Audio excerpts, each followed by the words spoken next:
En esta oportunidad este año se le quiso dar un carácter especial a este encuentro de Economía del Futuro porque este año el Banco Estado celebra su aniversario 170. Por eso este encuentro se titula La Economía del Futuro comienza hoy. Y por eso también hay un invitado muy especial, un invitado de lujo para hablar de esta materia, el ex ministro de Hacienda, actual decano de London School of Economics, académico y escritor Andrés Velasco. Un aplauso para él. No se imaginan ustedes el gusto y honor que es estar acá. Creo que no exagero si digo que viniendo al Estadio San Jorge me siento en casa. Como decía Daniel, tuve el gusto tremendo y el privilegio de trabajar codo a codo en el periodo de mi vida en que mi pelo pasó de negro a blanco. Esa fue la crisis del 2007, 2008, 2009, cuando la banca privada se retiraba y las empresas decían, ¿y ahora qué diablos hago?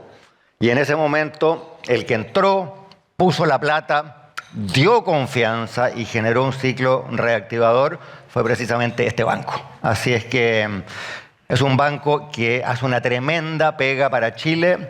Su actual presidente ha hecho una tremenda pega para el banco. Veo muchas caras conocidas y queridos amigos, así es que gracias, Daniel, por la invitación. Tú hacías una referencia personal, yo también me voy a permitir lo mismo. Yo recordaba a un joven Daniel, como decía recién.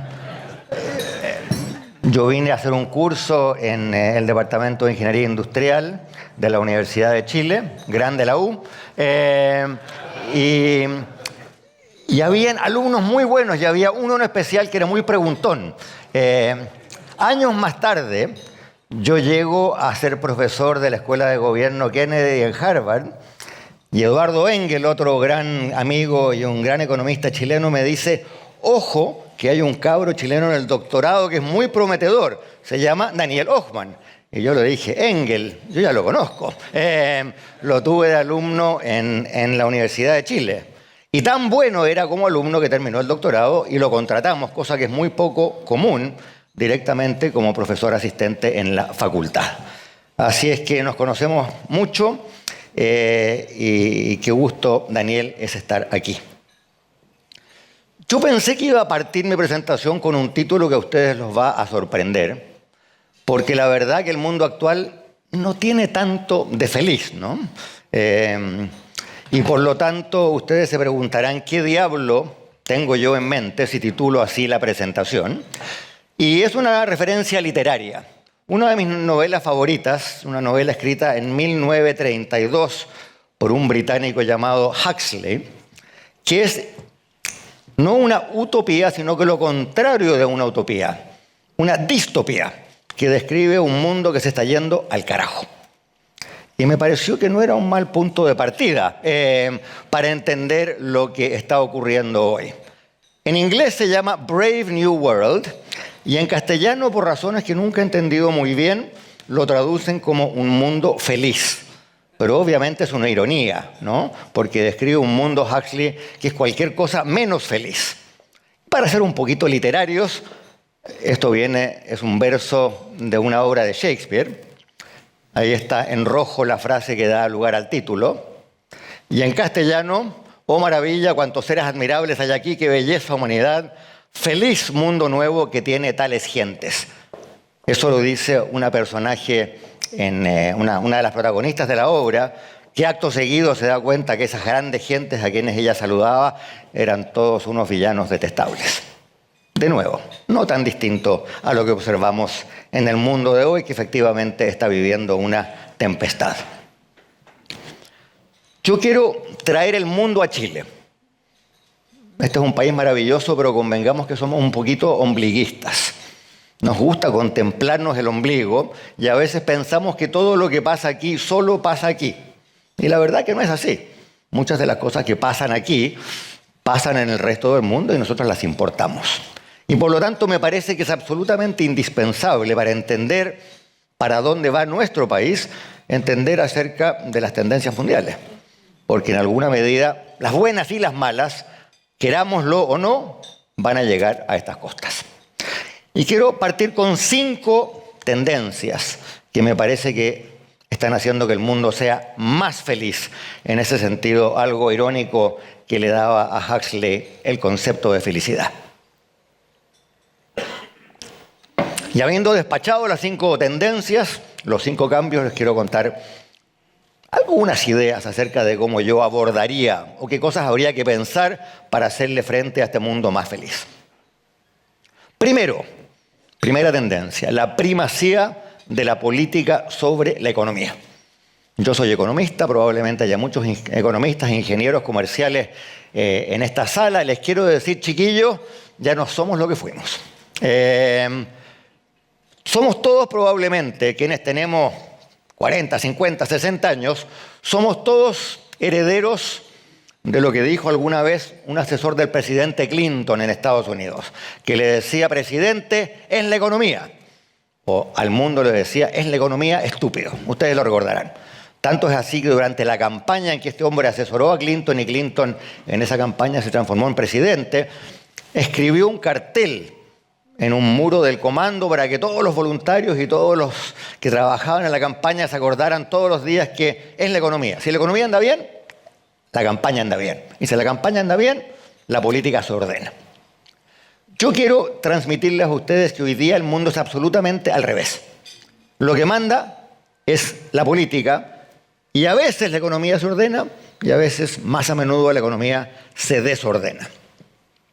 Pensemos qué está pasando en el mundo. China, el país que crecía y se desarrollaba y donde la economía era la reina. China, ¿qué hizo hace 2 años? Agarró al hombre más rico de China, Jack Ma, el principal empresario, y lo desapareció. No para siempre, pero por 3 años o 2 años nadie nunca supo dónde estaba el hombre.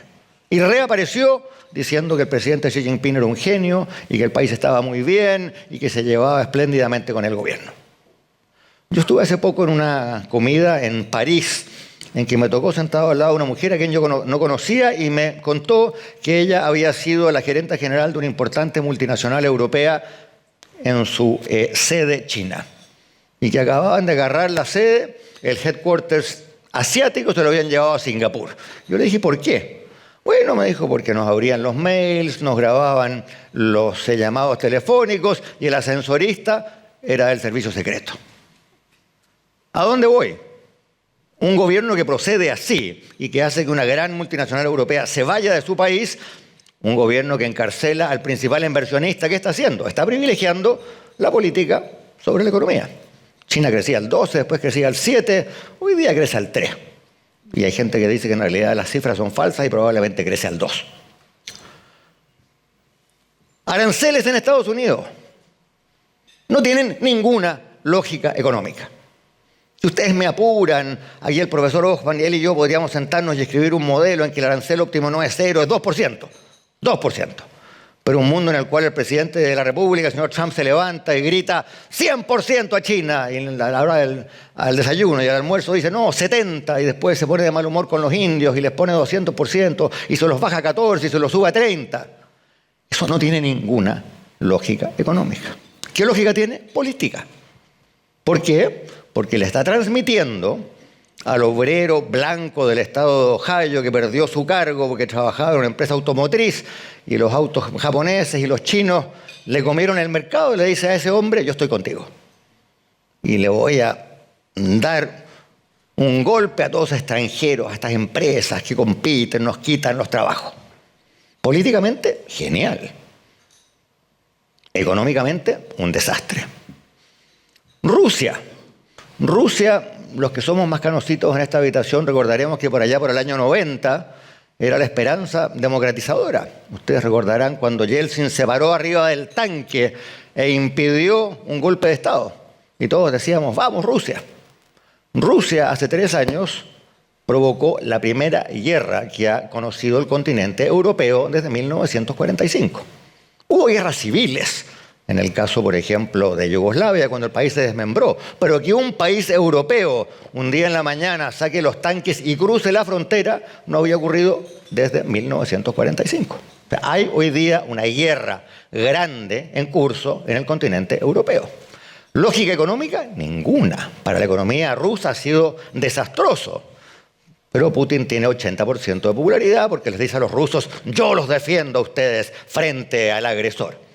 El agresor, por supuesto, es un país de 20 millones, Rusia tiene más de 100 millones, no es un agresor, es una gran mentira, pero políticamente vende. Entonces, podría dar 20 ejemplos más, pero hoy día la lógica es absolutamente política.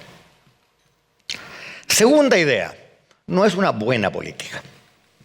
La política hoy día, mi gran compinche y amigo Daniel Brieva y yo escribimos un libro que sacamos en Chile hace 5 años, que tenía una frase que en ese momento nos criticaron mucho. Partía el libro diciendo, la contienda del siglo XXI no será entre izquierdas y derechas, sino que será entre partidarios de la democracia liberal y partidarios del populismo autoritario.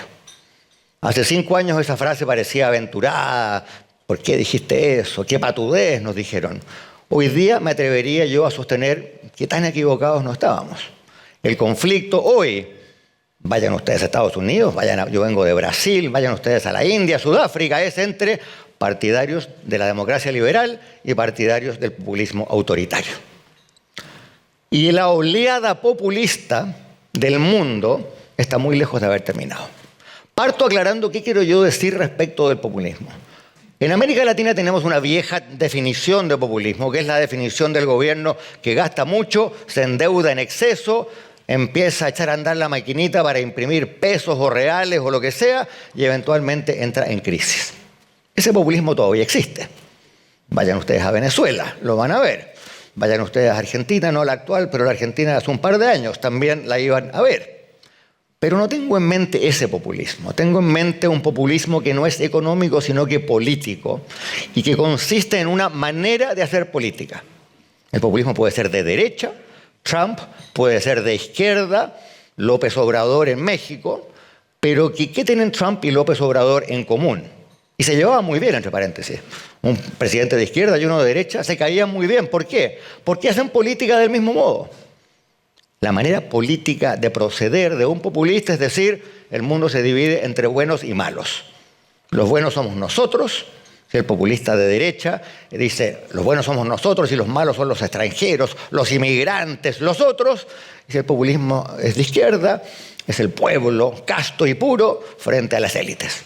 Pero es una manera de hacer política que deslegitima al adversario. Yo soy legítimo, tú no lo eres. Y por supuesto, eso genera a poco andar un resbalín. Porque si tú no eres legítimo, bueno, no tienes los mismos derechos que yo. Y te quito el voto. O intervengo la agencia autónoma, o cierro el Banco Central Independiente, o como hizo López Obrador en México, elijo a los jueces. De modo que ahora todos los jueces en México son del partido gobernante. Y lo mismo lo ve uno en la India, lo ve en Turquía, lo ve en Israel, lo ve en las Filipinas, lo vimos en Brasil con Bolsonaro, ¿para qué decir Bukele en El Salvador? Es un movimiento mundial. Y a pesar de que el desempeño económico de los populistas casi siempre es un desastre, a los populistas los reeligen. Para los más académicos hay un paper reciente publicado en la principal revista económica de Estados Unidos, la American Economic Review, en que usando una tecnología muy sofisticada que no voy a tratar de explicar, compara el rendimiento de lo que ellos clasifican como gobiernos populistas de izquierda o de derecha respecto del resto y demuestran que los gobiernos populistas al cabo de 5 años causan una caída promedio de 1,5% en la tasa de crecimiento. Sin embargo, a la gente no parece importarle. Piensen ustedes en Turquía. Turquía, la última elección la enfrentó el gobierno de turno con 40% de inflación, que venía bajando porque había llegado al 80%. Fue reelegido. Piensen ustedes en la India, un gobierno que ha pisoteado todas las garantías constitucionales, que la economía la ha manejado de modo bastante errático. Modi va en su 4º periodo. Piensen ustedes en México. López Obrador es un gobierno detestable. Su sucesora del mismo partido fue elegida con 62%. ¿Por qué? Porque la política y las confianzas políticas y la política identitaria priman sobre la economía y el rendimiento económico. Esto algo tiene que ver con Chile, porque en Chile estamos muy obsesionados con la idea de que si la economía anda bien, el gobierno va a ser popular. Yo no estoy tan seguro.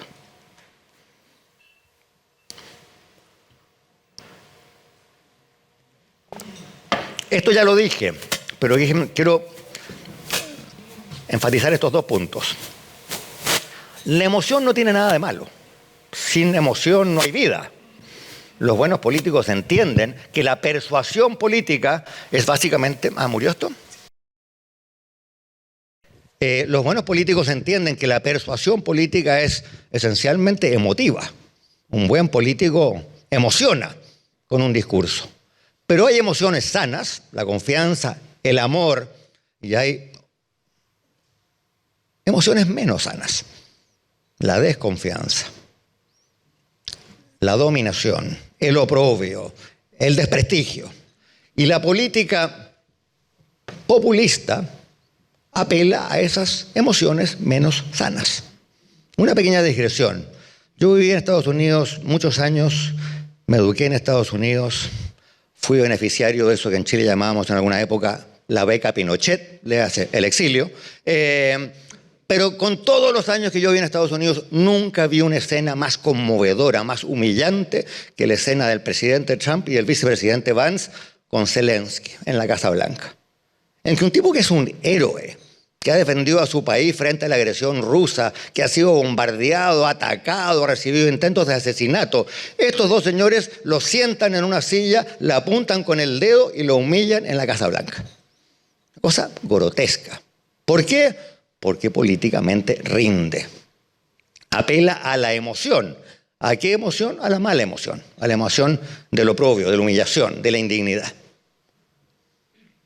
Tercera gran tendencia. En alguna época, el mundo vivió una ola democratizadora. Hoy día está viviendo exactamente lo contrario. Por allá por el año 90, cuando yo tenía al joven Hochmann, no, esto fue como el 90 y tantos, pero bueno, en la década de los 90, de alumno, el mundo vivió una explosión de democracia. Ustedes recordarán esta foto. Yo estuve recién en Brasil y tuve el honor de comer con el hijo de este caballero, Cardoso, para mi gusto el mejor político que ha tenido América Latina en los últimos 25 años. Si me apuran, codo a codo con Lagos, que es muy amigo de Cardoso, así que más o menos la misma tribu. Aquí tenemos a Lech Walesa, el hombre que le trajo la democracia a Polonia, a Havel, que en la misma época le trajo la democracia a la República Checa. Los años 90 fueron los años de la democracia. El mundo entero, en Asia, en Europa, en América Latina, a donde transitábamos, a la democracia. Y si ustedes se van a mirar los índices de la gente que computa el número de democracias, la calidad de la democracia, etc., los 90 fueron la gran ola democratizadora. Rusia transitó a la democracia. China nunca transitó la democracia, pero parecía que por ahí China se iba encaminando hacia un régimen más liberal. No diré democrático, pero al menos más tolerante, más abierto, en que no le intervenían el mail a los ejecutivos. Eso, damas y caballeros, se acabó. El único gráfico que voy a mostrar hoy día. Freedom House es la principal ONG gringa que se dedica a hacer un seguimiento del estado o de la salud de la democracia en el mundo. Y tienen un ranking y le ponen un número, no recuerdo si es del 1 al 100, en fin, da lo mismo, en que 100 es totalmente democrático, no sé, Dinamarca, y 0 es totalmente antidemocrático, no sé qué país del mundo, Nicaragua. Y este gráfico nos muestra el número de países que bajaron en el ranking, que se volvieron menos democráticos, versus a los que se volvieron más democráticos. Parte el año 2006 y termina el año 24. En todos estos años las barras rojas son más grandes que las barras azules. Es decir, hubo más países que se volvieron menos democráticos y hubo menos países que se volvieron más democráticos. Son 19 años con declinaciones que afectaron en el año 24 a 40% de la población global. De acuerdo a Freedom House, apenas 16% de la población del planeta vive bajo un régimen que podríamos denominar democracia plena. 16%. Entonces, perdón que me ponga medio nostálgico de mi generación, pero el mundo de los años 90 es un mundo que ya no lo conocemos. Y el país, no quiero decir líder, pero el país en que la democracia uno veía como un fenómeno totalmente asentado, los Estados Unidos, es un país en que la democracia está hoy día en jaque, en jaque. Yo fui profesor de la Universidad de Columbia por muchos años, tengo una hija que parte estudiando en la Universidad de Columbia la semana entrante, y si ustedes se meten a YouTube van a ver videos de cómo unos señores de civil sin identificación arrestan y se llevan alumnos de Columbia por algo que dijeron. Algunos son deportados y los meten en un auto que no tiene patente y los arrestan unos señores que no tienen una cosa aquí que diga policía. Es decir, algo que en América Latina hemos visto, algo que en Rusia han visto, pero que en Estados Unidos un alumno pueda ser arrestado por algo que dijo en la sala de clase, a mí me parece increíble, absolutamente increíble. Estamos viviendo un mundo totalmente distinto.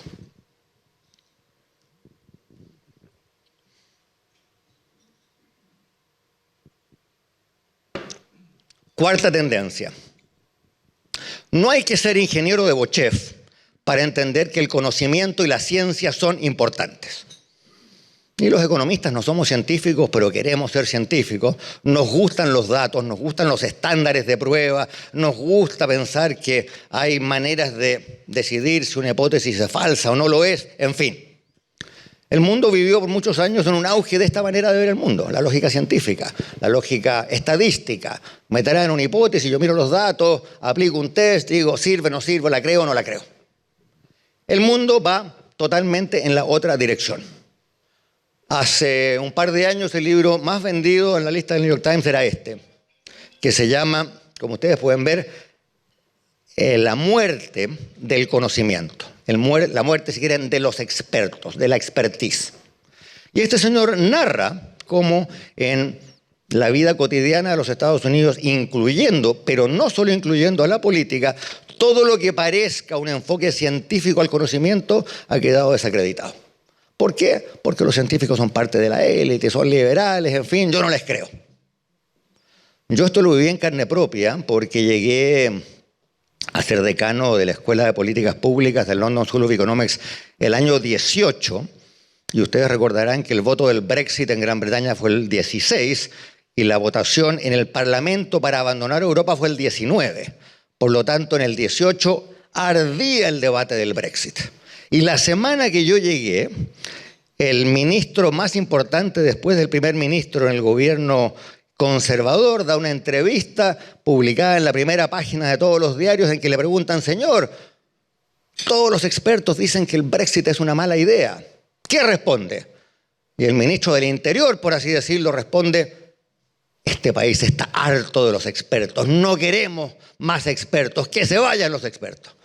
Y yo decía, carajo, me han contratado para formar expertos, ¿no es cierto? He venido al lugar equivocado en el momento equivocado.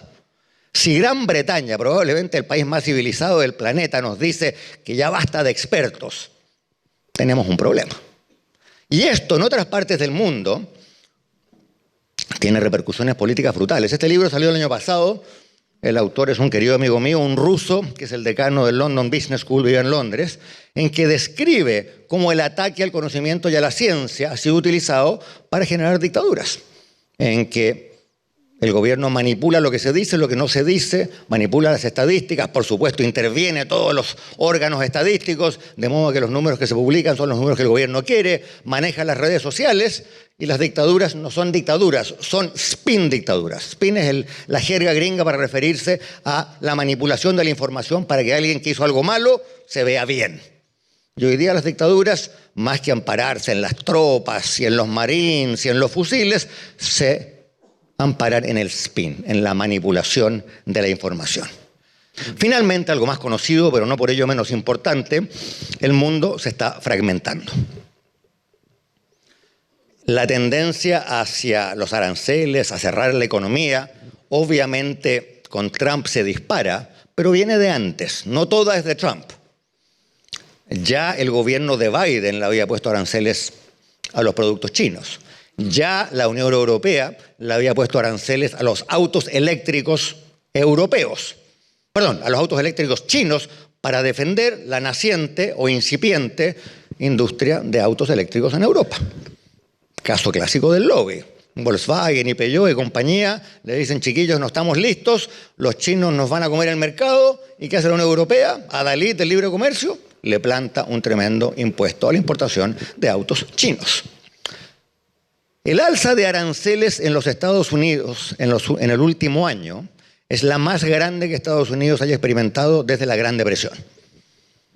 Ustedes probablemente recuerden que una de las causas de la Gran Depresión de los años 30 fue una cosa que se llamó el arancel Smoot-Hawley. Smoot y Hawley eran dos parlamentarios que llevaron al Congreso un proyecto de ley que alzó dramáticamente los aranceles, cerró la economía, subieron los precios, cayó la demanda, Gran Depresión.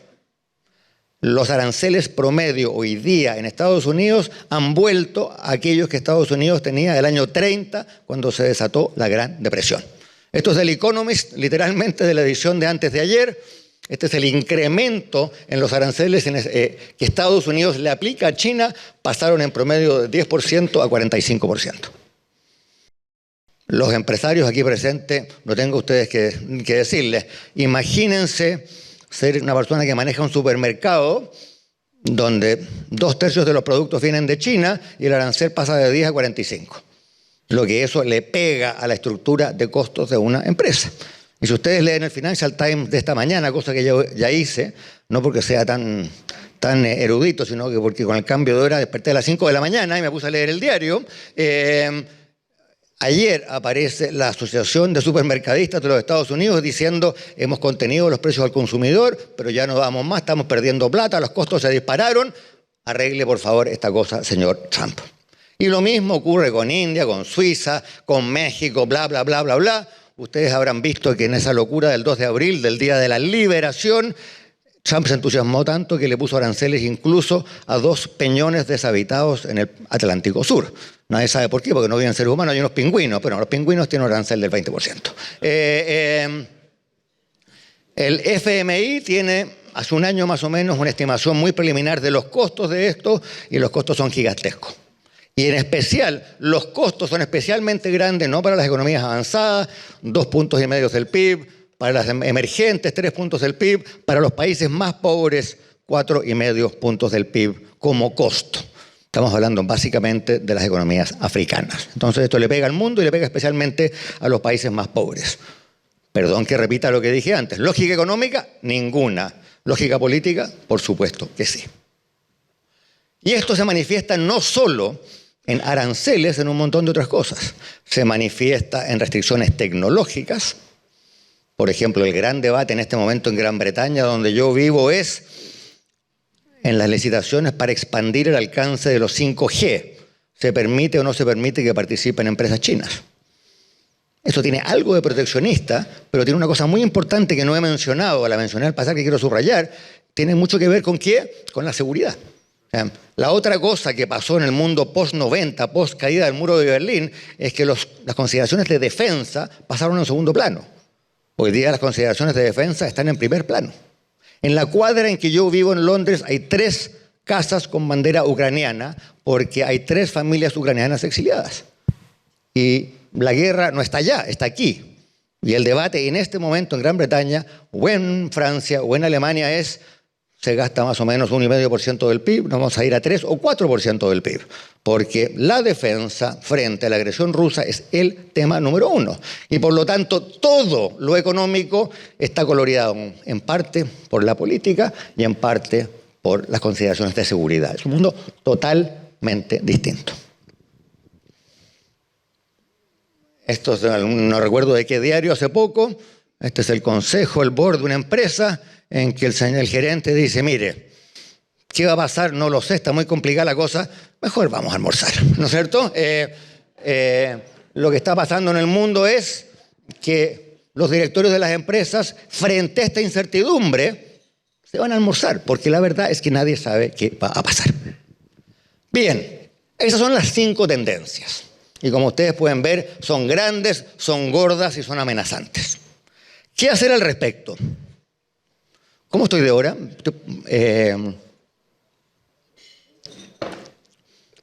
¿Cuánto tiempo tengo más? 20 más. Pero 20 más. Voy a parecer político. 10 más, 10 más. El señor presidente del banco me dice 10 más, con 10 estoy listo. Muchas gracias. Entonces, frente a esto, yo quiero hacer 3 propuestas.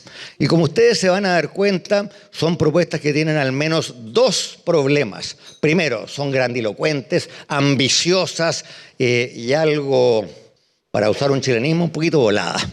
Segunda debilidad de lo que les voy a proponer, voy a hacer un poquito de propaganda personal, porque estoy a punto de publicar un libro, estoy escribiendo otro libro, y les voy a contar un poco como, evidentemente, mis libros tienen todas las respuestas. Primera propuesta, no tan modesta. Si la política es la clave, repensemos la política. Si uno se va a meter no a la Facultad de Ingeniería, sino que a la Facultad de Ciencias Políticas y toma el curso de Introducción a las Ciencias Políticas, en la semana en que se enseña comportamiento del votante, al estudiante de primer año de Ciencias Políticas se lo dice más o menos lo siguiente. El comportamiento del votante se ciñe a un cierto modelo y el modelo es el votante. Esto se suele decir en el contexto gringo, lo voy a traer a Chile. El votante es un residente del puerto de Talcahuano que no tiene pega. Y por lo tanto, el votante de Talcahuano quiere que haya más pega en Talcahuano. Y para que haya más pega en Talcahuano, tiene que haber más inversiones en Talcahuano, tiene que haber un subsidio, pónganle ustedes lo que quieran. Y ese votante primero se forma un cierto parecer acerca de cuál es la política que va a traer más empleo a Talcahuano, y acto seguido hace un poquito de shopping, identifica el candidato o la candidata que impulsa las políticas que que ese votante quiere y dice, candidata González, esa es la mía. Candidato Rodríguez, ese es el mío. Y por lo tanto, sobre la base de este análisis, el candidato decide, se me cayó esta cosa, que no estoy usando por lo demás. Sobre la base de eso, el candidato es afortunado porque recibe el apoyo del votante. Esto es un modelo que se parece bastante a lo que los economistas pensamos que hacen los consumidores. Los consumidores tienen ciertas preferencias, eligen el producto que maximiza su utilidad, bla, bla, bla, bla, bla. Esto es un modelo bastante economicista, si ustedes quieren, del comportamiento de los votantes, pero lo que quiero destacar es que la lógica va desde las preferencias del votante a las políticas y de las políticas a la preferencia electoral. Yo voto por la persona que impulsa las políticas que a mí me gustan. Este modelo ha sido el modelo que todos los politólogos enseñaban en Introducción a las Ciencias Políticas hasta hace poco. Y este modelo está cada día más desacreditado, pero lo seguimos usando en nuestros diálogos cotidianos. Si fulanito arregla la economía, la gente va a votar por él. En general, la ciencia política va en otra dirección. Esto todavía es controvertido lo que les voy a decir, pero se está empezando a pensar la política de otro modo. Las afinidades electorales son lo que vienen primero y no tienen que ver con las políticas, tienen que ver con la afinidad emocional o identitaria que yo puedo tener con un cierto grupo, candidato, partido o líder. Y una vez que yo decidí como votante que fulanito o fulanita me cae bien, confío en ella, me inspira respeto, confianza, bla, bla, bla, bla, bla, ahí después pregunto, oiga, ¿y cuáles son las políticas del partido suyo? Yo he sido candidato 2 veces en mi vida, he perdido ambas veces, por lo tanto tengo un conocimiento excelso de lo que hay que hacer, y les puedo contar que el mundo funciona así. Uno está haciendo campaña, yo la última vez que fui candidato a senador por la región del Maule, uno entra al mercado de Talca, con un par de volantes en la mano, con algunos cabros que lo acompañan a uno, lo primero que uno quiere hacer es contacto visual. Alguien que le sonría a uno. La mitad de los votantes dicen, llegaron los políticos, me voy. Y en un momento alguien le hace a uno el favor y lo mira, le sonríe. Contacto visual, uno se acerca, buenas tardes, soy Andrés Velasco, candidato. Le presento mi flyers, en fin, a mi equipo. Y en ese momento la persona, quizás acercado a conversar con el candidato porque uno le cayó bien, porque lo ha visto en la tele, porque lo que sea, sentado en una conversación que no es sobre políticas, Puede ser sobre el cónyuge, el candidato, la cónyuge, los cabros chicos, el partido de fútbol, la agresión que sufrió la U, pongan ustedes lo que quieran. Y cuando ya se estableció una relación de confianza, alguien le dice, oye, ¿usted está a favor de la AFP o está en contra de la AFP? Pero eso es al final, no es al comienzo. Esto que ustedes pueden pensar es absolutamente baladí, no lo es. Porque la política se divide hoy, como dije al comienzo, entre los liberales demócratas y los populistas autoritarios.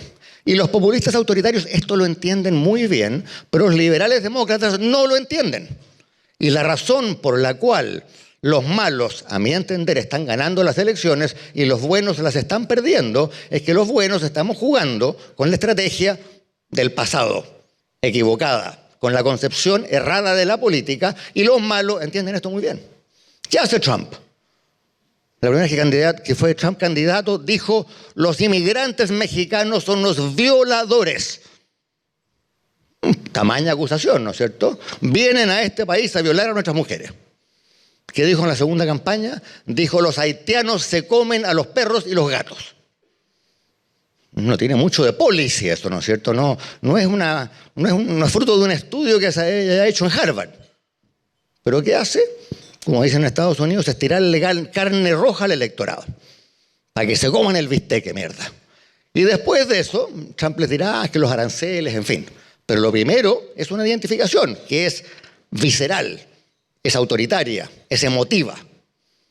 ¿Qué hace Obama, o Hillary Clinton, o Kamala Harris, o no voy a decir a alguien en Chile, pero ustedes saben quiénes son los que presentan un plan? Dicen, mire, yo he hecho un estudio y hay 7 temas, y en 7 temas yo tengo 3 propuestas en cada uno y le voy a presentar una cifra. Y a esas alturas el votante apagó la tele, ¿no es cierto?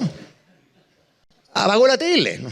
Ahora, no estoy sugiriendo yo que los buenos deban convertirse en malos. No estoy sugiriendo yo que los buenos deban volverse autoritarios y abusivos y racistas y xenófobos. Pero estoy diciendo que los buenos tienen que empezar a entender que la política no funciona como pensábamos que funciona. Hay un asesor de Trump que hizo la siguiente afirmación. Toda elección es una contienda entre un candidato que dice, tengo un plan de 10 puntos, y un candidato que dice, son todos ladrones, que se vayan todos. Y el asesor de Trump añadía, en 9 de cada 10 casos, el segundo gana, el primero pierde. Entonces, primera cosa que hay que hacer, hay que repensar la manera como hacemos política, y hay que empezar a leer a los psicólogos sociales que nos dicen que la política no funciona como creíamos que funciona.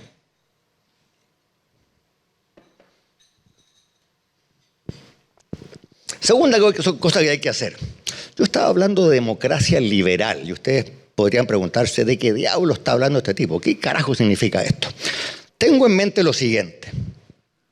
Tengo en mente una tradición que no es económica, no tiene que ver con el libre mercado, sino que tiene que ver con una manera, de nuevo, de hacer política, que privilegia la libertad, la autonomía, los derechos individuales frente a la opresión, la bota grande del dictador y la ausencia de autonomía. Y esa tradición tiene un montón de señores. Los aquí más eruditos recordarán que este señor se llama Kant, este señor se llama Locke, este señor se llama Mill, y este es el único del siglo XX, se llama Rawls, profesor de Harvard. Y estos señores básicamente inventaron el mundo en que vivimos. Los de arriba, los dos son del siglo XVIII, el caballero allá es del siglo XIX, este es del siglo XX, pero estos 4 caballeros básicamente inventaron el lenguaje político de la modernidad. Y dieron lugar a las sociedades más prósperas, más felices y más libres que haya conocido la humanidad. Las democracias liberales actuales de América del Norte, de Europa, partes de Asia, partes de América Latina. Ahora, esta era una manera de ver el mundo que era muy racionalista. Ustedes ya comprenderán que estoy haciendo algunas vinculaciones. Suponía que los seres humanos somos serenos, meditamos, medimos y después actuamos. No somos muy así. Segundo, el liberalismo es esencialmente universalista. ¿Qué significa eso? Que hace la afirmación correcta e importante que somos todos iguales. Pobres y ricos, hombres y mujeres, blancos y negros, cristianos, musulmanes y judíos, somos todos iguales, tenemos los mismos derechos. Eso es incontrovertible, a mi entender por lo menos. Pero los antropólogos y los psicólogos nos dicen que el alma humana es súper tribal. Somos fruto de la evolución. Y cuando salíamos a cazar mamuts en la pradera, Baltasar y yo cazábamos mamut juntos, y yo confiaba en Baltasar porque mamut es muy grande y si no trabajamos juntos nos pisotea y nos mata. Pero una vez que habíamos cazado el mamut y lo teníamos tendido, llegaban los del otro lado del valle a comerse el mamut. Y el mamut es muy difícil de conseguir, entonces no vamos a permitir que estos otros tipos nos coman el mamut. La evolución nos dotó de instintos tribales. Y los Trumps de este mundo y los Bolsonaros de este mundo apelan a esos instintos tribales. Estados Unidos, bueno. México, malo. Estados Unidos, casto. Mexicano, violador. Eso es una apelación brutal al impacto, a la cosa tribal. Tercero, el liberalismo tiene una cosa maravillosa, que es que no pretende decirle a la gente en qué debe creer o cómo debe vivir. Es neutro en materia moral. Usted, señor, ¿cree en el matrimonio igualitario? Perfecto. ¿Usted no cree? Bien. ¿Usted va a misa los domingos? Genial. ¿Usted no va a misa los domingos? También genial. Y esa es la base de la sociedad moderna, liberal y tolerante. Pero, de nuevo, los psicólogos nos enseñan que los seres humanos somos súper moralistas y la política se conduce en términos morales. Un político que no dice, mira, nuestro país tiene un llamado, bla, bla, bla, bla, bla, es un político a quien nadie va a pescar. Y, de nuevo, el liberalismo concibe la política como un conflicto de intereses, lo que yo decía antes. Yo perdí la pega, quiero que me den pega, yo no tengo casa, quiero un subsidio. Estos caballeros le hicieron muy bien al mundo, pero esta versión del liberalismo es imperfecta. Y yo creo que lo que hay que hacer ahora es que hay que apoyarse en otros tipos de filósofos más recientes. Estas dos mujeres son mis filósofas gringas favoritas. La de la izquierda se llama Martha Nussbaum, la de derecha se llama Elizabeth Anderson. Este señor es un filósofo en Washington y este señor es un filósofo en Princeton. Este se llama Damasceno, este se llama Galston, que han empezado a tirar líneas acerca de cómo debe ser el liberalismo, tomando en cuenta cómo somos de verdad los humanos. Que somos tribales, que no somos tan racionales, que somos impulsivos, que nos gusta, ¿no es cierto?, la prédica moralista, en fin. Y aquí paso un avisito. Daniel Breva, profesor de la Universidad Adolfo Ibáñez, y yo vamos a publicar a fines del año 26 un libro en la Universidad de Princeton, en Estados Unidos, que se llama Liberalismo para Humanos. Donde la idea es, oiga, el liberalismo es maravilloso, de nuevo, no estoy hablando del libre mercado, estoy hablando del liberalismo como una filosofía política de libertad, pero hay que traerlo al presente, hay que fundamentarlo, si ustedes quieren, sobre la base de cómo somos los seres humanos, no como querríamos que seamos los seres humanos. Y eso tiene implicancias políticas. ¿Por qué? Porque mientras los liberales sigamos apelando a la planilla Excel y los malos de la película sigan apelando al instinto, los malos van a ganar y los buenos van a perder. Y eso es bueno para los malos, pero es malo para el mundo. Y finalmente,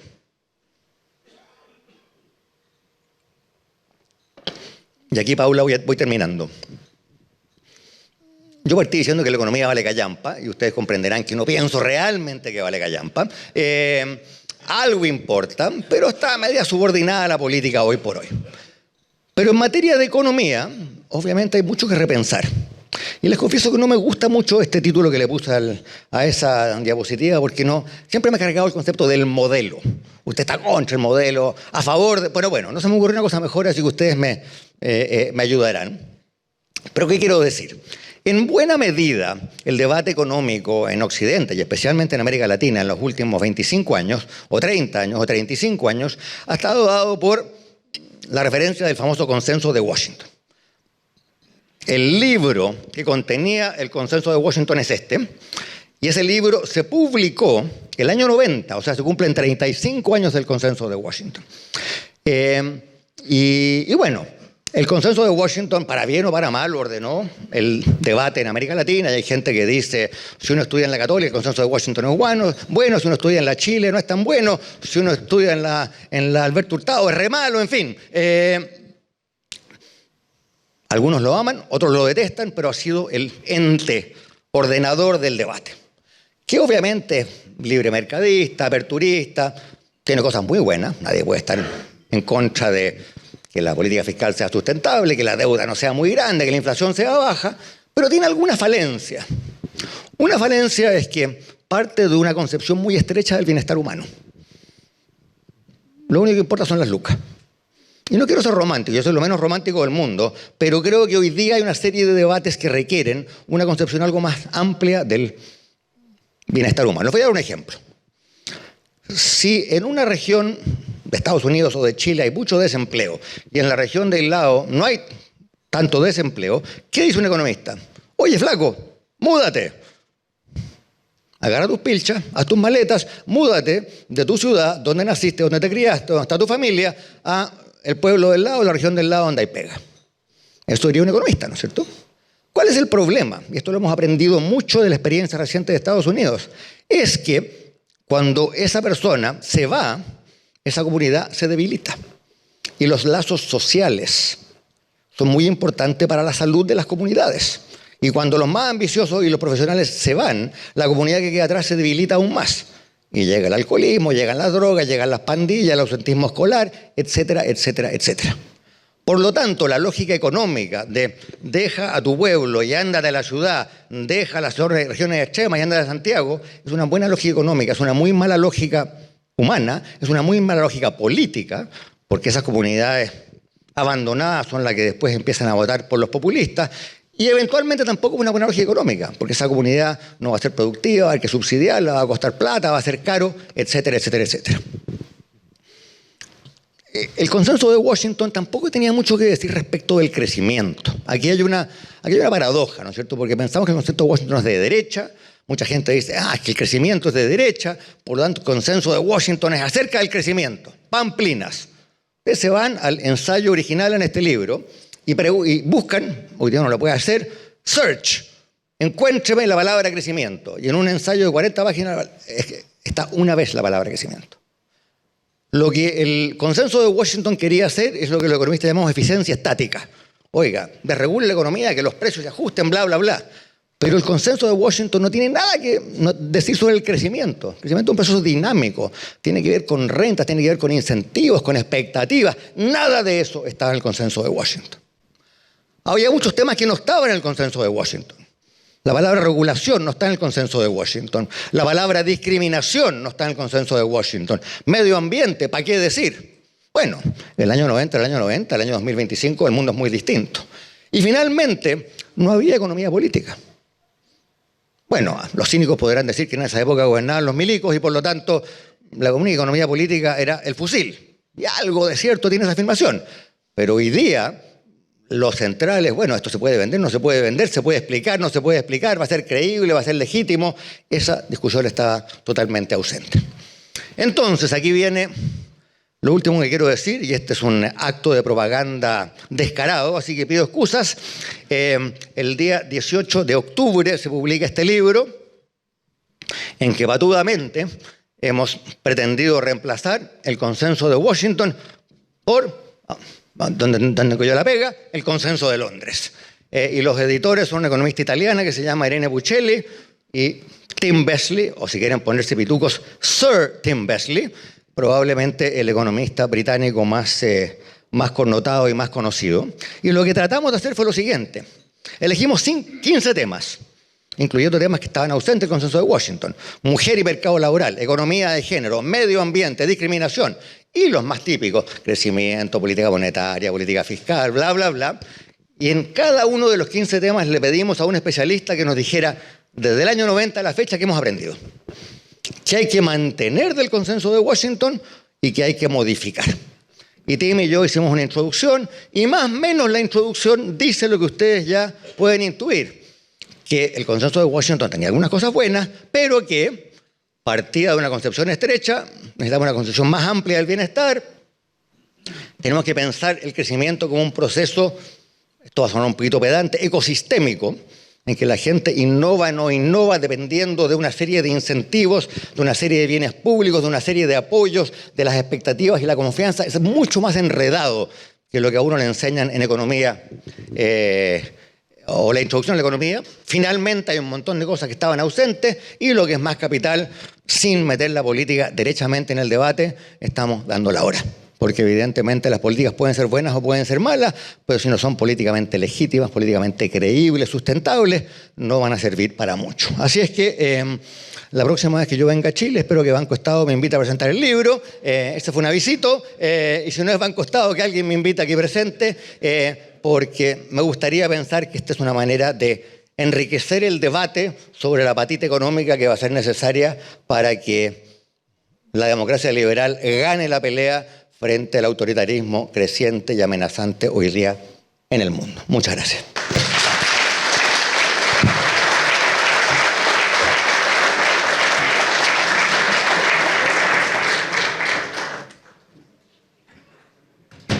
Muchas gracias. Muchas gracias, Andrés. Una magnífica presentación que nos da además mucho pie para conversar y tratar de bajar estos conceptos a los desafíos de la economía de nuestro país. Así que mientras ponen acá nuestro mobiliario, vamos a empezar a darle vuelta a todas estas propuestas de Andrés, todas estas reflexiones profundas sobre el cambio de la economía, el cambio de la geopolítica, el cambio de los votantes, ¿no? Y las enormes consecuencias que tiene para el desarrollo de nuestro país. Ya podemos pasar. Andrés, te voy a dar un micrófono de mano. Aquí el hago.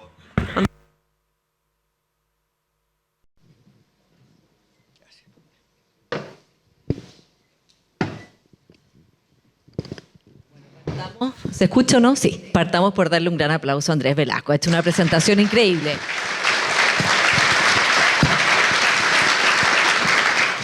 Partamos, Andrés, por el tema número 1 de preocupación en Chile. Bueno, el crimen organizado es la preocupación número 1 de los ciudadanos y ciudadanas, pero me imagino que todos sabemos ya que el crecimiento económico es una de las grandes prioridades para todos quienes están hoy día acá en este encuentro, para quienes nos están viendo por el streaming de EDF y también para los ciudadanos y ciudadanas de Chile, ¿no? Estamos con un crecimiento bajo, un crecimiento que está estancado hace más de una década. Y si bien las últimas cifras estarían acercando a Chile a un crecimiento para este año de 2,5%, que es mucho mejor que lo pronosticado, o mejor que lo pronosticado, sin duda son cifras bajas respecto de las metas que requerimos para satisfacer todas las necesidades sociales que Chile todavía tiene. Por supuesto, no hay una bala de plata para hacer que el país crezca, ¿no? Imposible. Pero, ¿qué elementos crees tú que hay que tener en cuenta, especialmente con el contexto geopolítico que estás describiendo, con el contexto político de polarización provocada justamente por este tipo de liderazgo? Y agrego, además, con un año electoral en Chile que además evidentemente polariza aún más todos los debates y con cambio en el equipo económico con la salida del ministro Mario Marcel. Hartas preguntas en una. Hartas preguntas, todas por el precio de uno. Gracias, Paula. Un gusto poder conversar contigo. Yo también soy muy fan de las entrevistas de Paula Escobar, así es que muchas gracias. Un honor estar acá. Primera afirmación, el crecimiento de Chile viene cayendo hace mucho tiempo. Y esto lo digo no para pasarle la cuenta a nadie, sino para tratar de sacar el debate del crecimiento del contexto de la política chica. Mi primera preocupación es que el crecimiento en Chile se discute como si lo que ocurrió ayer porque el diputado González se peleó con la diputada García fuera lo que realmente importa. Y algunos le echan la culpa a Boric, otros a Bachelet, otros a Piñera. Ese es un debate inconducente. ¿Por qué? Porque Chile casi no ha crecido en los últimos 20 años. En los últimos 20 años ha gobernado la centroizquierda, la centroderecha, la izquierda menos centrista, etcétera, etcétera. Es un problema estructural, si ustedes quieren, no es un problema coyuntural. No tiene que ver con lo que hizo o no hizo un ministro. Aprovecho de decir, porque la Paula me lo va a preguntar, si no lo digo, creo que Marcel fue un gran ministro. La pega de ministro de Hacienda es una pega difícil, muy difícil. En un país cuyo sistema político hace agua por todos lados, esa pega es doblemente difícil y en ese contexto creo que Mario hizo una pega admirable. Obviamente ningún ministro de Hacienda consigue todo lo que quiere, pero Mario consiguió cosas importantes y creo que, lo dije hoy día en el Mercurio, creo que Chile tiene una deuda con él. Pero esto no se va a arreglar porque hay un superministro que llegue, ¿no es cierto?, a decirnos lo que hay que hacer. Esa es mi primera reflexión. Mi segunda reflexión, y esto tiene apelo a lo que dije recién. Los países crecen cuando se genera un ecosistema de crecimiento.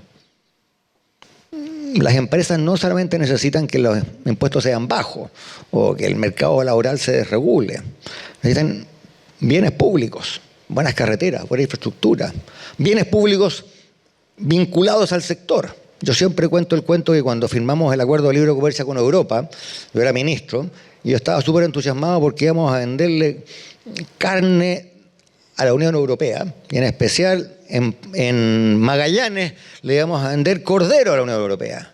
Y yo empecé a preguntar, ¿cuándo sale el primer embarque de cordero? Y me dijeron, no, ministro, usted no sabe, no conoce el sector del cordero.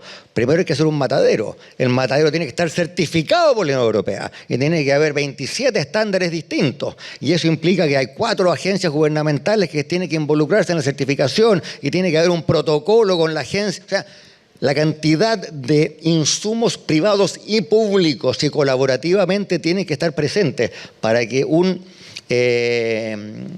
estanciero de la región de Magallanes pueda vender un cordero en París es altísimo. Y ese ecosistema en Chile lo hemos descuidado. Lo hemos descuidado porque los permisos son muy costosos y muy engorrosos y muy largos. Lo hemos descuidado porque el Estado no provee siempre los bienes públicos que tiene que proveer. Y también lo hemos descuidado, creo yo, porque el sector privado no siempre ha sido lo más audaz del mundo. Yo siempre me quejo, por ejemplo, que en los acuerdos de libre comercio hay normas de compras públicas.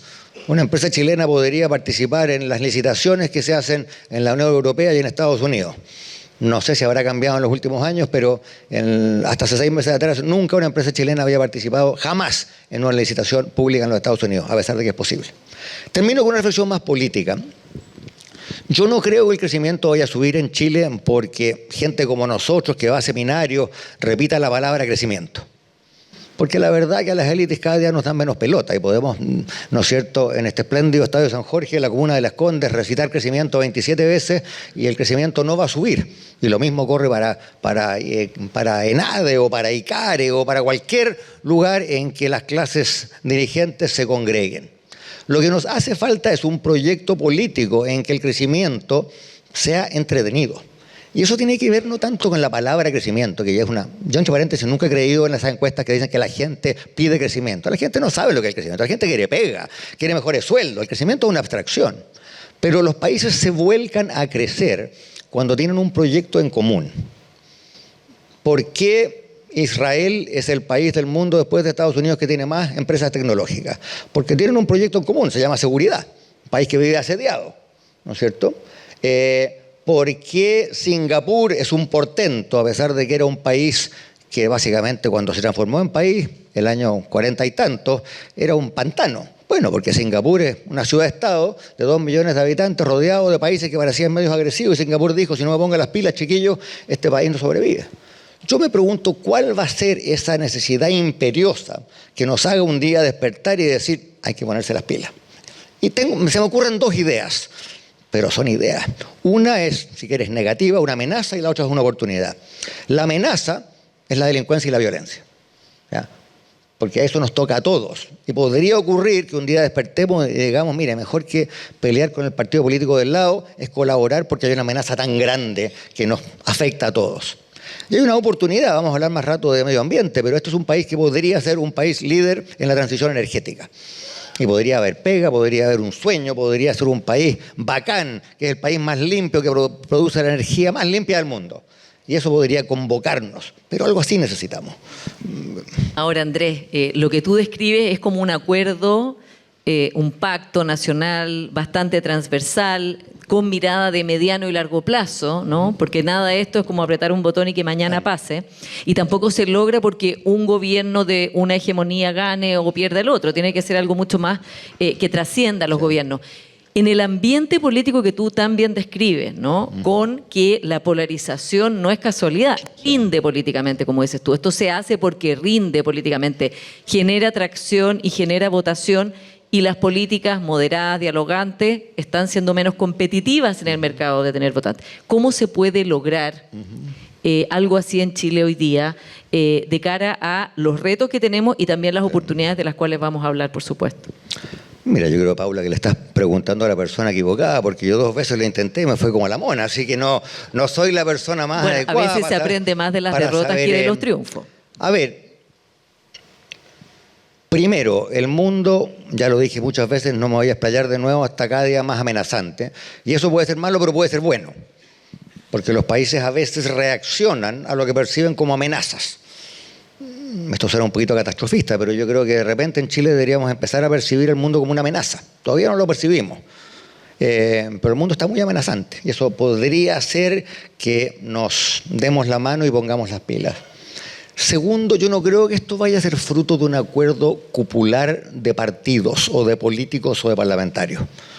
Entiéndeme bien, yo creo que la política es muy importante, la buena política es capital, los partidos políticos hay que fortalecerlos, no descreo de eso. Yo no soy de los que dicen todos los políticos son ladrones, que se vayan al carajo. Pero dado todo lo que argumenté, creo que más bien tiene que ser de abajo hacia arriba y no de arriba hacia abajo. Hay que generar un sentimiento que diga, metamos una causa común. Y esa causa no va a ser política, no se va a llamar el gran acuerdo para la productividad, sino que va a ser algo mucho más intuitivo, en que alguien diga, oye, fíjate que Chile produce la energía más limpia y mira, y se generaron en Antofagasta 5.000 puestos y se puso de moda irse a Antofagasta para trabajar en la industria solar y los cabros más jóvenes quieren hacer eso. Algo que genere un cambio cultural, un cierto entusiasmo y que después los políticos corran de atrás, ¿no es cierto? Andrés, también en tu presentación y en el libro, que por supuesto esperamos que vengas a presentar a Chile sobre el consenso de Londres, hablas de la importancia de mirar el desarrollo desde un punto de vista más amplio que lo que se ha visto o que tenía el consenso de Washington. Y también en tu idea del liberalismo 2.0 dice, bueno, también hay que agregar ideas como qué es el bienestar, qué es una sociedad compartida. Elizabeth Anderson, por supuesto, que es uno de sus puntos centrales, ¿no? Así como otros filósofos, que es decir, cómo se restaura el sentido de lo colectivo, en un momento en que lo que rinde es el individualismo y el nacionalismo. Entonces, la pregunta es, ¿cómo se puede crear podríamos decir, una nueva racionalidad o una nueva épica en torno al crecimiento económico que las encuestas hoy día, Criteria, Cadem, muestran que la gente hoy día sí la valora? Hubo un tiempo en que no aparecía en los rankings de preocupaciones y hoy día efectivamente ha vuelto a estar en la preocupación de la gente, probablemente por sus consecuencias en el desempleo, pero que a la vez la desigualdad que todavía persiste en Chile o la falta de recursos para las personas más vulnerables o la falta de oportunidades también sean parte de ese proyecto y que entonces no quede coja esta épica solo del crecimiento. En Chile se supone que hay un conflicto entre crecimiento y equidad, y están los que quieren el crecimiento y ignoran la equidad, y los que quieren equidad y ignoran el crecimiento. Yo creo que son pamplinas todas esas, que están muy instaladas en el debate y todos las repetimos y todos cometemos ese error, pero por ahí no va la cosa. Primero, esto de las preferencias de las personas, hay que tomárselo con una gotita, ponerle una pizca de sal, como dicen los gringos, porque estas preferencias son muy volátiles. Hace 5 años atrás nos decían que lo único que importaba era la desigualdad y que Chile cambió y que la gente salía a quemar trenes del metro porque el país era desigual. Y 2 años más tarde nadie se acordaba de eso. Y no es que la desigualdad haya cambiado, no es que el coeficiente de Gini, que a los economistas nos gusta tanto, haya colapsado. La desigualdad es más o menos la misma. Y por lo tanto, primero, yo descreo totalmente de estas oleadas en que porque la encuesta CEP tal tema subió 2 puntos, la desigualdad es lo único que hay que pensar, o ya no es nada. Hay que ser un poco más matizado en lo que valoramos. Segundo, quiero ser bien claro, yo no soy para nada de las personas que dicen, no, mire, es que el capitalismo es atroz y el mercado nos lleva al egoísmo y por lo tanto hay que descreer del mercado. Eso, por lo menos yo no me lo compro. No hay sociedad en la historia de la humanidad que se haya vuelto próspera sin un mercado pujante. El resto es música.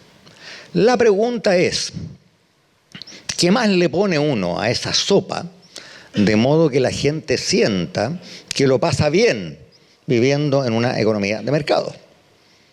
Eso tiene que ver con cosas tales como si mi trabajo me paga bien y si el trabajo es estable y decente, pero tiene que ver con un montón de otras cosas. Por ejemplo, cada día es más evidente, voy a dar un ejemplo de Estados Unidos, pero puede que sea relevante para Chile, que en Estados Unidos hay una epidemia de soledad y que los votantes más propicios a votar por autoritaristas de derechos son hombres de edad media o que nunca se casaron, o que están divorciados, que viven solos y que no tienen con quién hablar. Esto no tiene que ver con el capitalismo, con el socialismo, tiene que ver con una manera de vivir. Hay mucha gente que vive sola y no tiene con quién hablar. Hay mucha gente para quien los únicos contactos son a través de una pantalla. Entonces, cuando yo digo que necesitamos una concepción más amplia del bienestar, no estoy diciendo que el bienestar se contraponga al mercado, estoy diciendo que junto con el mercado, que no vamos a deshacernos de él, tenemos que pensar qué pasa con esa persona, hombre o mujer, que vive sola y no tiene con quién hablar. Tenemos que pensar qué pasa con esa persona que en Talcahuano le dicen, oye, no hay pega en Talcahuano, ándate a Calama. Y la persona dice, muy lindo Calama, pero bueno, mi familia está aquí, mis amigos están aquí, mi historia está aquí, mis amores están aquí, no me piden que me vaya a Calama. Y al de Calama no le piden que se vaya a Talcahuano. Entonces, creo que en esa dimensión hay mucha gente que a pesar de la mayor prosperidad, o sea, no nos perdamos. Esto es un país en el cual el ingreso per cápita es 3 veces más alto de lo que era el año 90. 3 veces. El año 90 en Chile el coeficiente de Gini era 0.52, hoy día el coeficiente de Gini anda en torno a 0.4. O sea, la caída en la desigualdad ha sido grande. Esto nadie lo dice. Por lo tanto, no es que seamos más pobres, no es que seamos más desiguales, somos mucho más ricos y menos desiguales, pero no lo pasamos tan bien. Y ahí hay una cosa que no se presta a estos debates polarizados de derecha, izquierda, Estado y mercado, que tiene que ver con calidad de vida, tiene que ver con barrio, con ciudad, con transporte público, con comunidad, con tecnología. Si yo te pudiera decir, mira, de eso, Paula, se desprenden 3 medidas y con eso se arregla todo, bueno, pero por ahí va la cosa, creo yo. Una reflexión mucho más profunda en torno al modelo de sociedad también, o a la idea de cómo se convive. Hablemos de la economía del futuro y Chile. Como tú decías, Andrés, un tema fundamental en la economía del futuro y pensando en la proyección de 170 años más, que es una cantidad de años impactante, ¿no? Por supuesto que la transición energética, el combate al cambio climático, la adaptación, la mitigación, es uno de los ejes fundamentales. Partamos por ahí porque, como tú decías, Andrés, una de las grandes ventajas que tiene Chile hoy día y que en el debate público queda relegado respecto de otros temas que son de la orden del día, es la ventaja que tiene respecto de los minerales y de todos los elementos básicos para la transición energética.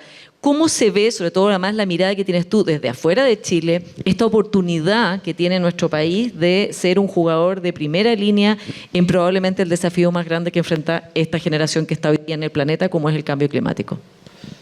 Yo decía recién, Paula, que a los países se les moviliza por amenazas o por oportunidades. Ya hablamos de las amenazas, hablemos un poco de las oportunidades.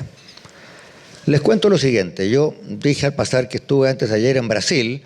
Bueno, 2 días antes estuve en Colorado, en el estado de Colorado, en Estados Unidos, en un seminario que se hace todos los años en un lugar muy lindo que se llama Aspen. Y una de las sesiones fue sobre energía y cambio climático. Yo no hablé, escuché. Y uno de los ponentes era la máxima estrella de la energía en el banco Goldman Sachs, en el principal banco de inversiones en el planeta. Y este tipo, al pasar, y no lo dijo dirigido a mí porque él no sabía que yo existía, dijo, mire, en este momento el 80% de los minerales críticos los produce China y los refinan en China, pero hay un país que nadie conoce que se llama Chile, que tiene todos estos minerales y que por alguna maldita razón no los refinan. Y Chile tiene una gran oportunidad. Yo estaba en la tercera fila y dije, como dicen los españoles, jolines, ¿no?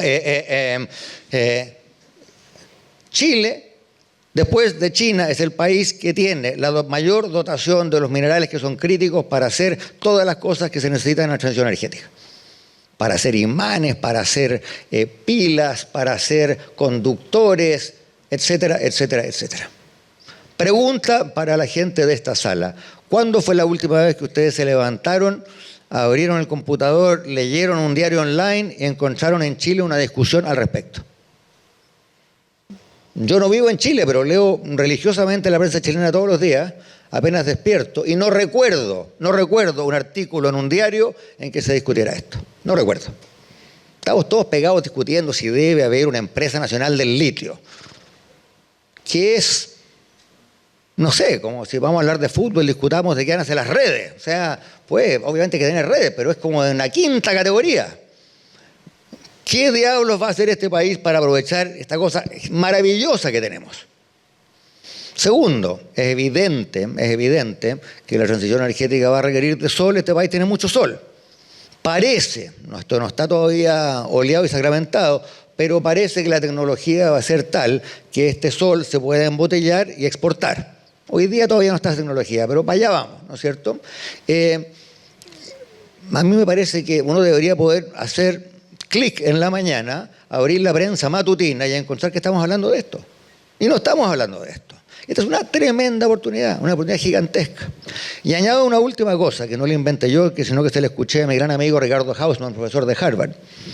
Como el costo de transporte de la energía limpia sigue siendo alto, es posible que más que exportar energía limpia, tú vayas a poder importar actividades que requieren mucha energía.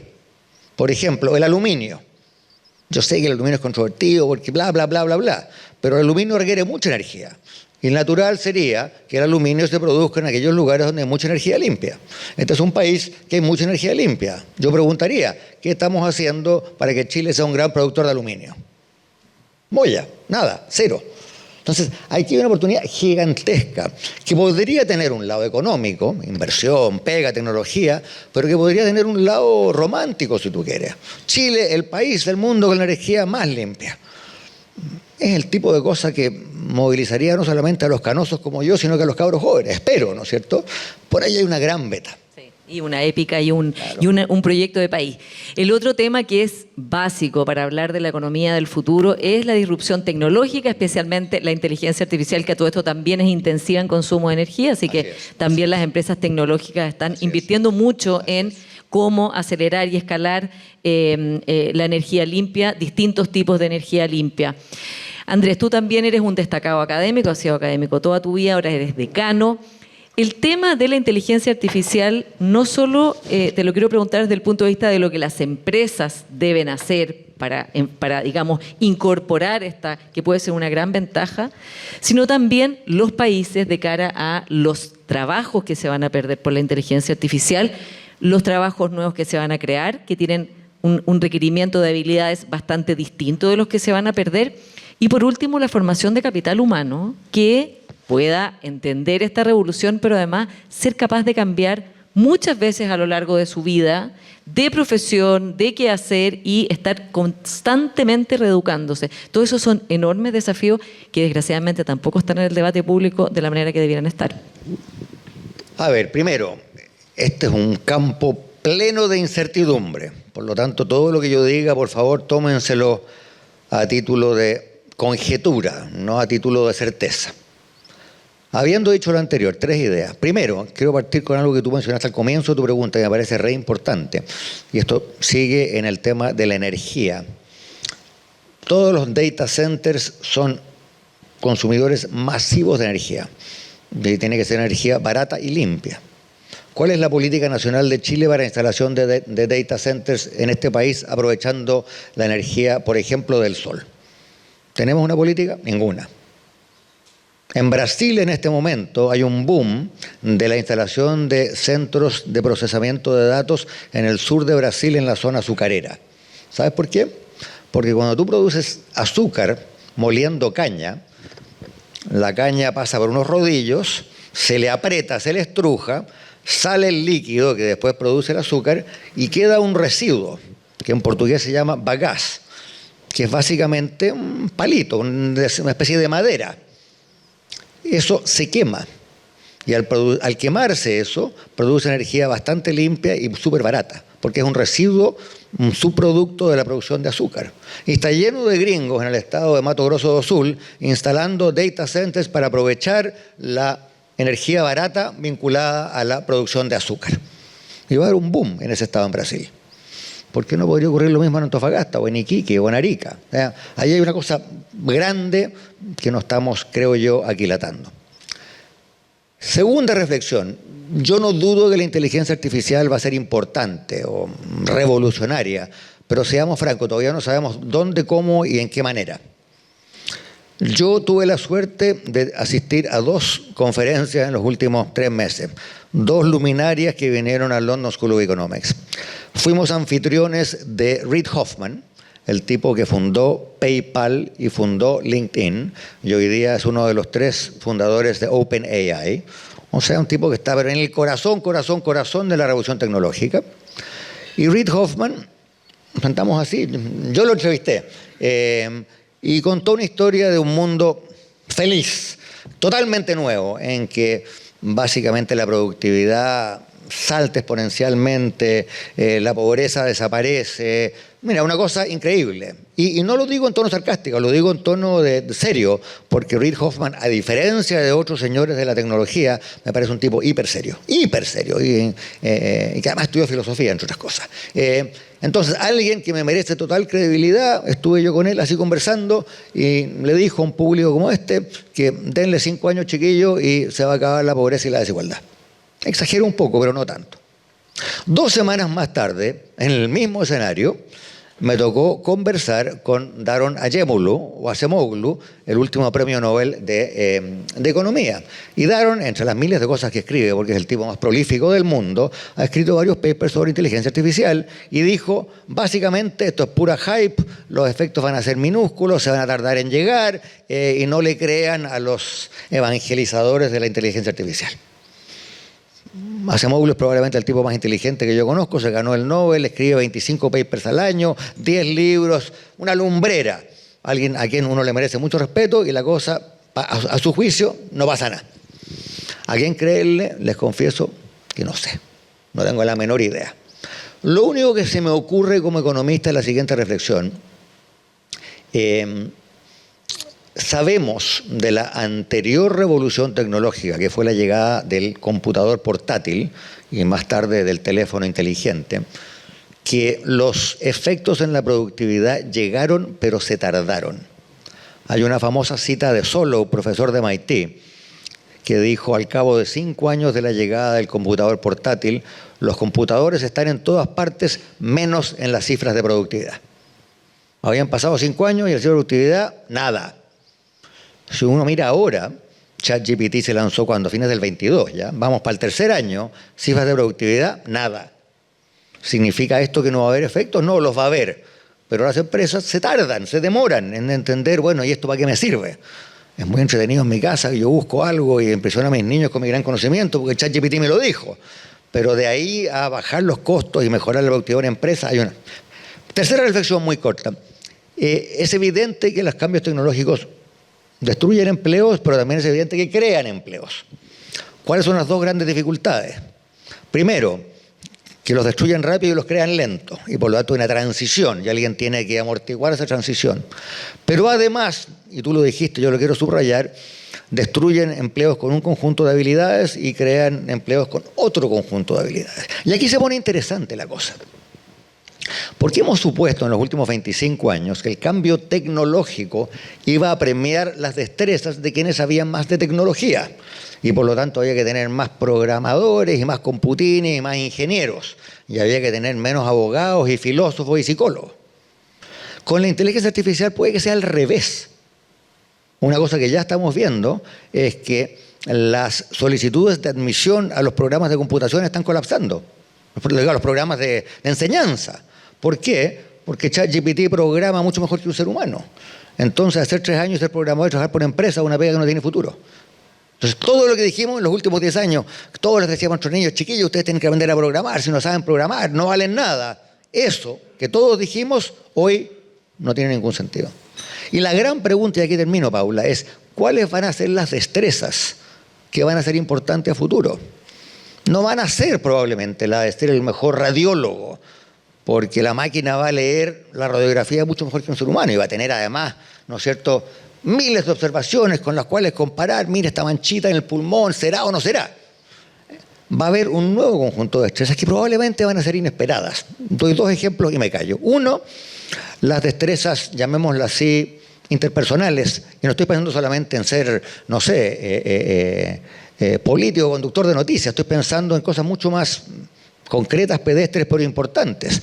La economía va a envejecer, y a mi abuelita y a tu abuelito alguien va a tener que cuidarlos, ¿no es cierto? Y eso la máquina no lo va a hacer. Por lo tanto, las destrezas del cuidado van a ser muy importantes. La otra cosa interesante, y aquí cuento una anécdota, le contaba recién a Daniel esto, así que Daniel, perdón por repetirme. Yo tengo una hija que está estudiando filosofía en Escocia.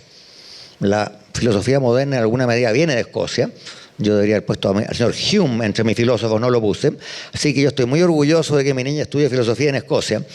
Pero cuando entró a la universidad, yo la acompañé a la sesión en que la decana de la facultad le explicaba a los padres en qué consistía la carrera. Y había muchos padres de clase media que estaban un poquito asustados. El cabro va a estudiar filosofía, después ¿qué diablo va a hacer? Y una mamá levantó el dedo y le preguntó a la decana: oiga, señora decana, y la gente que sale de esta facultad tan famosa que usted dirige, estudian filosofía, ¿dónde trabajan? Yo dije, esta está buena, ¿cuál va a ser la respuesta? Y la respuesta es la siguiente: ¿dónde trabajan los egresados de filosofía de la Universidad de St. Andrews, principal facultad de filosofía del Reino Unido? Trabajan en la industria tecnológica. Porque yo, si soy Google y soy Meta, mi gran desafío hoy no es tanto los programadores, la máquina hace eso, es subir qué contenidos subo, qué contenidos bajo, cuál es la ética de la regulación, con qué criterios subo esto y bajo la otra, con qué criterios diseño el algoritmo, qué algoritmos son éticos, qué algoritmos no son éticos, cuáles discriminan, cuáles no. Para eso no hacen falta ingenieros, para eso hacen falta filósofos. Raya para la suma. Las destrezas que vienen van a ser otras, no sé cuáles, pero muchas de las cosas que tenemos en la cabeza respecto de qué es bueno que nuestros cabros estudien, les quiero decir, van a cambiar. No, claro, hay una necesidad además porque son nuevos desafíos tecnológicos y, como dices tú, Andrés, éticos, que no hay respuesta en ningún manual y que hay que diseñar esa respuesta. Se nos acaba el tiempo y quiero hacerte una última pregunta relacionada con esa caricatura que pusiste de esos señores en un directorio, además puros señores en el directorio, o sea, debe haber sido un chiste, ojalá que no de este año, sea de antes. Bueno, en Chile aprobamos la ley más mujeres en directorio, así que ese número va a cambiar, por lo menos aquí en Chile. Ellos es un chiste claro, es simpático, es como, bueno, es todo tan incierto, la verdad es que no sabemos qué va a pasar con este mundo geopolíticamente, no sabemos qué va a pasar con la tecnología, no sabemos qué va a pasar con estos liderazgos que un día piensan una cosa, el otro día piensan otra, con los conflictos, con el auge, además del gasto en defensa, que evidentemente está impactando todas las otras áreas de la sociedad porque hay menos gasto disponible para otros gastos relevantes. Entonces dicen, bueno, mejor elijamos lo único que podemos elegir hoy día, que es qué es lo que vamos a almorzar. Pero acá las personas que están hoy día, que también presiden o son parte de directorios de su empresa, lideran empresas importantes y quienes nos están viendo también a través del streaming, tienen que tomar decisiones en un mundo incierto, decisiones económicas, decisiones sociales, decisiones que afectan a sus empleados, a sus clientes y al futuro de sus empresas. ¿Qué criterios son importantes para tomar desde este punto de vista en un mundo tan incierto? Bueno, dado que la Paula pasó una visita, yo también voy a pasar una visita. El primer gobierno en exigir que al menos un 30% de todos los directores de las empresas públicas, incluyendo Banco Estado, fuesen mujeres, fue el gobierno que yo integré. Así es que cuotas en las empresas CEP, una política que además fue tan exitosa, que siguió a través del gobierno del presidente Piñera y del presidente Boric. Así que una gran política pública. Esa fue una política que comenzó el año 2006. Así es que estamos mal, pero no tan mal en esa dimensión. Pero evidentemente falta mucho por recorrer. A ver, la Paula me hace una pregunta imposible que hay que tener en cuenta. No lo sé, pero voy a hacer dos reflexiones a ver si logro provocarla. Primero, no tomen ninguna decisión sin haber leído a la prensa extranjera. El ombliguismo es la maldición de Chile. Todos pensamos que todo lo que pasa aquí pasa solo aquí. Y la verdad es que casi todo lo que pasa aquí pasó antes afuera. Las exportaciones son más de la mitad del PIB de este país. Sin exportaciones no existimos. Añádenle ustedes los flujos financieros, los flujos de tecnología, los flujos de turismo, el movimiento de personas. Este es un país que vive al ritmo del resto del mundo. Y los chilenos somos extraordinariamente ignorantes acerca de lo que pasa en el resto del mundo. Por lo tanto, primera reflexión para quienes integran directorios. No tomen ninguna decisión, ni siquiera qué pedir a la hora de almuerzo, sin haber pensado qué está pasando en el resto del mundo. Más que nunca hoy día. Segunda reflexión.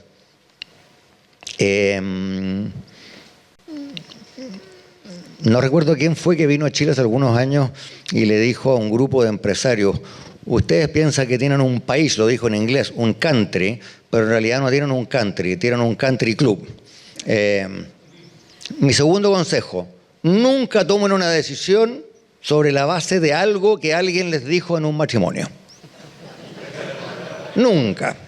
Este es un país en que las élites se juntan en los matrimonios, las distintas élites, las más ricas, las más pobres, las de Santiago, las de regiones, y en los matrimonios la gente se toma 2 pisco sour y empieza, oye, te voy a contar algo que tú, tengo un dato, mira, muy importante, una tendencia.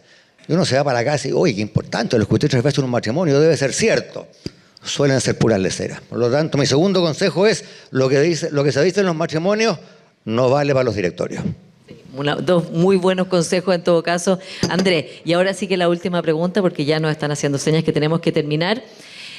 Fuiste ministro de Hacienda, en momentos además muy complejos, te tocó la crisis de 2008. Si fueras hoy ministro de Hacienda, ¿qué crees tú, más allá de la política del día a día y las cosas, digamos, de política contingente, si fueras ministro de Hacienda ahora y sobre todo en el próximo gobierno que tiene que heredar la situación económica que tiene Chile hoy día y tratar de mejorarla, especialmente el desempleo de 8,9%, es un dato que es muy complicado, y el aumento de la informalidad de personas que no tienen un trabajo formal y por lo tanto no tienen derechos sociales tampoco ni ninguna estabilidad? Pero además está el crecimiento y todo lo demás que hemos hablado, los grandes problemas, las grandes tendencias mundiales, pero también los problemas domésticos que son apremiantes. ¿Qué crees tú, qué consejo le darías tú y qué harías si fueras ministro de Hacienda en estos momentos que son igual o más desafiantes que los que te tocaron a ti? Lo tengo súper claro y no tiene nada que ver con las necesidades domésticas, así que no me vas a creer mi respuesta. El ministro de Hacienda tiene una gran suerte, es miembro del comité político, así que opina de economía, pero también opina de otras cosas. Si yo estuviera en Tatino 120, el piso 12, el 11 de marzo del próximo año, que no lo voy a estar, ni cerca, haría lo siguiente. Tomaría el ascensor, saldría a la calle, cruzaría la calle y me iría a la oficina del ministro o la ministra de Sexpress. Paso una visita. La ministra de Sexpress actual es formidable. Y como este es un país discriminador, no recibe la prensa y las alabanzas, que merece. Es una ministra sobresaliente. Me iría donde la sucesora o sucesor de la Maca Lobos y le diría, ministra, la reforma política, carajo. Y una vez que tuviese a ese ministro de esa cartera convencido, nos iríamos a Interior y le diríamos al ministro o ministra del Interior, la reforma política, carajo. Y una vez que tuviese al ministro del Interior convencido, nos iríamos al piso de arriba, donde el presidente o la presidenta, y les diríamos, sin reforma política, esto vale hongo. El problema de Chile es político. La gran virtud de Chile fue política. Chile fue un país con un desempeño económico muy malo en el siglo XX, excepto los años a partir más o menos del año 90. Alguna gente dirá a partir del 87, bueno, no entremos en esa pelea, si fue el 87, 88 o el 90. ¿Qué cambió? Chile pasó de tener una política de juego de suma cero, de conflicto, a una política virtuosa de colaboración. Y mientras tuvimos una buena política, crecimos al 7%. Se fue al carajo la política, se fue al carajo la economía. Chile no va a crecer en la medida que no tengamos un sistema político que le permita a los diputados y senadores tener una lógica que es mejor colaborar con el otro fulano que sacarle la cresta al otro fulano. Y nuestra lógica hoy día es exactamente la inversa. Y eso no es porque los diputados hoy día sean menos buenos que los anteriores, aunque algunos lo son. El problema tiene que ver, aquí me pongo bien economista, con los incentivos. Los incentivos que un día un diputado enfrenta son meter bulla, crear conflicto, tener presencia en redes sociales, salir en la tele. ¿Cuáles son los incentivos para colaborar? Sentarse, conversar, diseñar un proyecto de ley. Ninguno. Diputado que se dedica a trabajar el proyecto de ley no resulta elegido. Diputado que huevea es reelegido. ¿Por qué? Porque tiene prensa. Y por lo tanto necesitamos un cambio radical a los incentivos políticos. El resto es música. Bueno, y eso evidentemente es una tarea que ha quedado, todavía está en veremos, ¿no? La reforma del sistema político en un país que ya tiene 24 partidos políticos inscritos y más en camino. Andrés Velasco, se nos acabó el tiempo, la verdad es que ha sido una conversación muy interesante, así que un aplauso para Andrés Velasco. Y un aplauso para Paula Escobar.